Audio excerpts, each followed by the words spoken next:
Hey dude, what's up? My name's Jason. Let me introduce myself. I'm 38 years old. I live in South Texas. My name is Jason Zawak, and here is what I used to do for a living.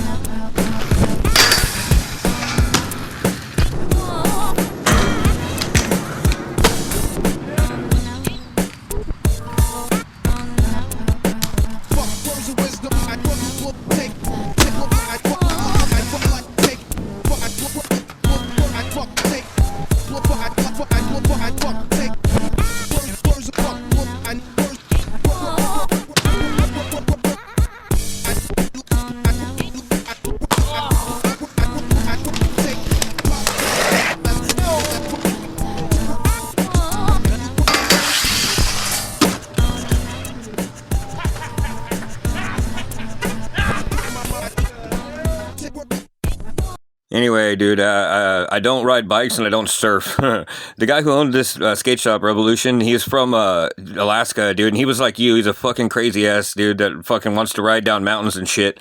But anyway, mad respect on that shit. All right, but back to the task at hand here. So I've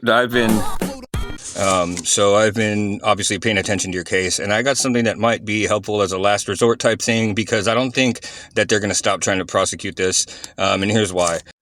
And it's not going to make sense at first, but just stick with me here for a little bit. It'll start making sense in a minute. I think this bitch is an alcoholic, by the way. I'm pretty sure she's a drunk.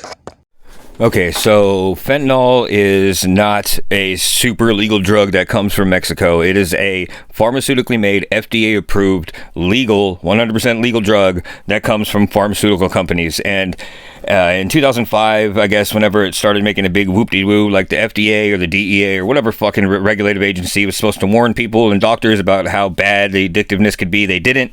And also another thing they didn't do was tell people what the actual legal names for these drugs are. And legal names for them are Actique, Lazanda, Subsys, Abstral, Fentanora, and Drugastic, or Drugaesthetic.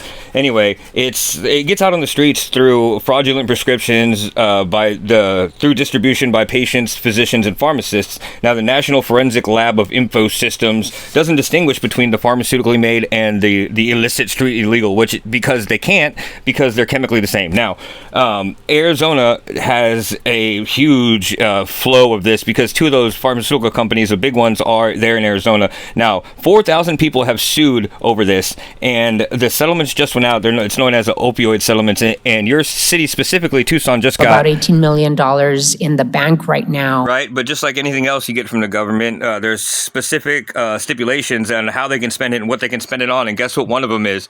You guessed it.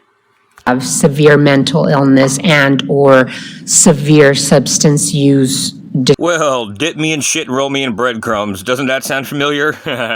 Now, part of the reason that they're having to, gather up a bunch of mental patients is because whenever they were doing this before, they were trying to get all the homeless encampment people and just fucking screw them into it. So I don't know much about it, but I hear that there was a program for drug addicts or whatever, that the city would offer them resources and they would get them help for their drug addiction. But I was told that not a single one of the people that they tried to recruit from these homeless camps that were addicted to fentanyl or whatever agreed to the accepting the terms of their help. Anyway, I'm going to shut up here in a second and then just let you hear it from the horse's ass itself. I mean, the horse's mouth. Anyway, here's some info on the names, or the legal names of the drugs, fentanyl or whatever. But anyway, I'll try to be quiet, but I can't guarantee anything. It's funded and is responsible for that sector, and overseeing the crisis response system. Listen to this shit. The court-ordered treatment for mental illness system. When the fuck did that become a system? I thought that was just like an emergency situation type thing. And one thing, because we've talked a bit about, voluntary versus involuntary, I'll point out where we are able to put, when a family member or an agency or any individual is able to petition that someone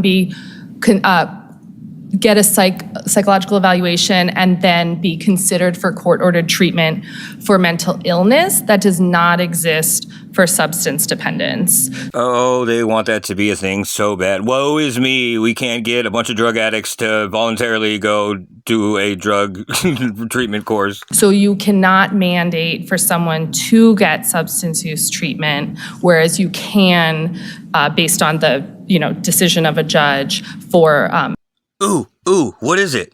Is it mental illness. That's a really important point to make because I believe that's where the state comes in. boom shakalaka? And now you can see where I'm headed with this, or where they're headed with this. It directly ties in, I think, to your situation. Now I'm just going to shut up and I'll just play the clips all the way through so you can, hear everything. And or the federal government. And so that's why a gap analysis is important because who runs the Regional Behavioral Health Authority and how can we bring up the flag and say, please help us. Yeah. Okay, lady, I get it that it's a metaphor, just hold the flag up. But in that situation, what flag would you hold up? Would it be the Nazi flag or the pirate flag? Or something even more obscure like the Communist Party of China flag? And that's Arizona Complete Health. And I do have some more information from them on, these different pieces, but I agree mapping that and figuring out what's not happening that ought to be because they're on paper, right? Anybody. And this bitch is a real slick piece of shit, too. She basically suggests in not so many words that, well, we can just make them look crazy on paper and get a whole bunch of, fudge a whole bunch of fake mental patients. Yeah, so just be on the lookout for that shit. Somebody gets arrested for, drug use or whatever, and they end up in the mental ward. You can go to the CRC or to CBI and get in within 2 to 3 minutes. Right? On paper, those are the understandings. How's that looking out in the field? How are our officers doing and our teams doing with making those connections? So I think Arizona Complete Health will be very cooperative and ready to problem solve with us. Yeah, and I also think that there might be some additional possible state legislation that could help us through. You see how deep this fucking turd hole is going, dude? Remember a while back whenever DirectD kind of predicted the whole Arizona was going to try to pass this new stupid rule thing, but the cops were already kind of implementing it a year before just to kind of get all the footage and get all the evidence they need to bring to the legislators to make the law, and then it happened, and then the Supreme Court said, fuck you guys. Well, I think this is about to happen. I think they're going to start trying to mandate people that they arrest for drugs to go into rehab under the guise of you are mentally ill. It's not just that I think this. I mean, she literally says that. So these points where we can't court order any type of program for a person that's going through substance misuse and addiction issues. Everyone that is on the ground doing this work, we also want to know what new tools have to be created. And, like I asked, what other jurisdictions, what other organizations need to be brought to the table so we can start finding the solutions. It is terribly frustrating for everyone. I understand, and I thank you all for your day in, day out commitment to trying to find solutions to this. And I really, I think that we need to, as the Councilmember Ulick said, distinguish what's what, right? What are the unsheltered individuals that have been evicted, need help? What are the unsheltered individuals that maybe are right now not accepting the help, but there's a criminal element there where they're either using fentanyl, burning, in public, selling in public. That's breaking the law. And we need to address that. And how can we leverage an arrest to be able to mandate? You hear what's going on, right? She just said, can we arrest them and leverage them to mandate this mental illness evaluation program. She's basically telling the cops right now, because the room's full of cops, telling them to go out there and arrest people and then leverage them. So tell them they're going to spend the rest of their life in jail on a bajillion felony charges, or they can accept this mental illness thing, and then that's how they're going to get their whole room full of mentally ill people, so they can get this money to fucking do whatever the fuck they want, go buy a bunch of boats or whatever, go on vacation, whatever the fuck they're going to do with it. For them to accept detox. So, Mr. Manager, I don't know if you wanted to add additional comments. Through these points where we can't court order any type of program for a person that's going through substance misuse and addiction issues.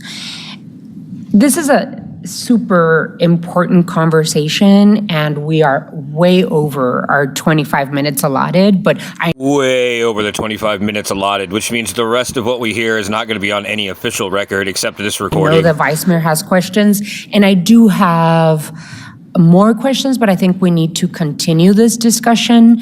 I also would like to ask that we start preparing a gap analysis with those that are at the table, whoever you feel, Mr. Manager, needs to be at the table to help direct our resources strategically. We did not get a chance to talk about the opioid settlement funds that we have money for. The opioid settlement funds, you said we have about $18 million in the bank right now. Could those funds be used for a place?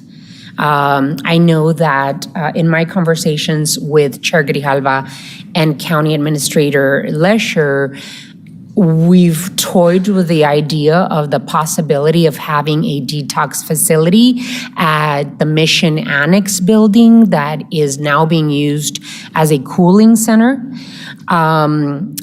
I would highly recommend to my colleagues on the council and to the task force that you all put together to really think of the possibility of using some of those millions of dollars into a facility to help detox. I don't know who needs to, I know less than you all, right?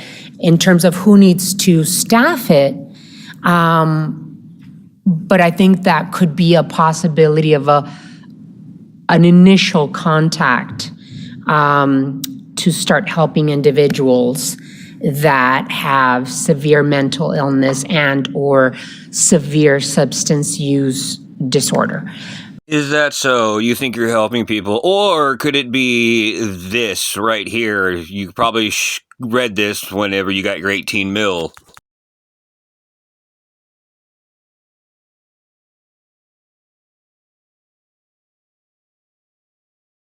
Vice Mayor. Thank you. Quick point, and then thank you. Fourth screen, when we look at RA statistic. Did and is responsible for that sector. And overseeing the crisis response system, the court-ordered treatment for mental illness system. And one thing, because we've talked a bit about, voluntary versus involuntary, I'll point out where we are able to put, when a family member or an agency or any individual is able to petition that someone get a psychological evaluation and then be considered for court-ordered treatment for mental illness, that does not exist for substance dependence. So you cannot mandate for someone to get substance use treatment, whereas you can, based on the decision of a judge for mental illness. That's a really important point to make, because I believe that's where the state comes in and or the federal government.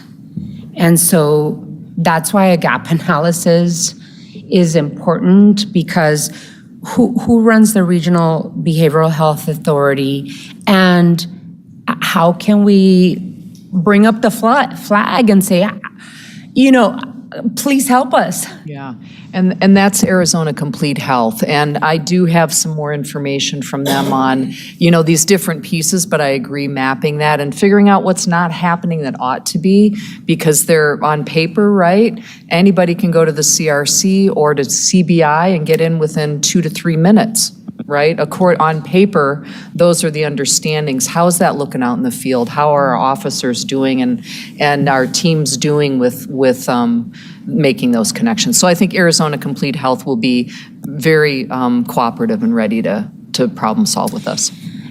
Yeah, and I also think that there might be some additional possible state legislation that could help us through these points where we can't court order any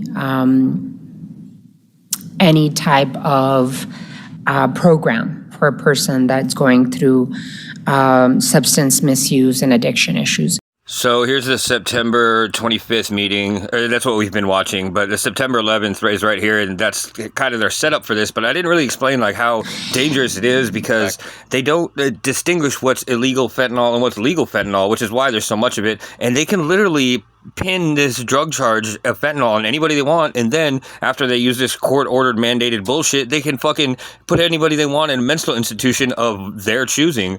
It's just another way to fucking lock people up for no reason. This position is part of our reorganization of our work in the areas of community safety and violence intervention.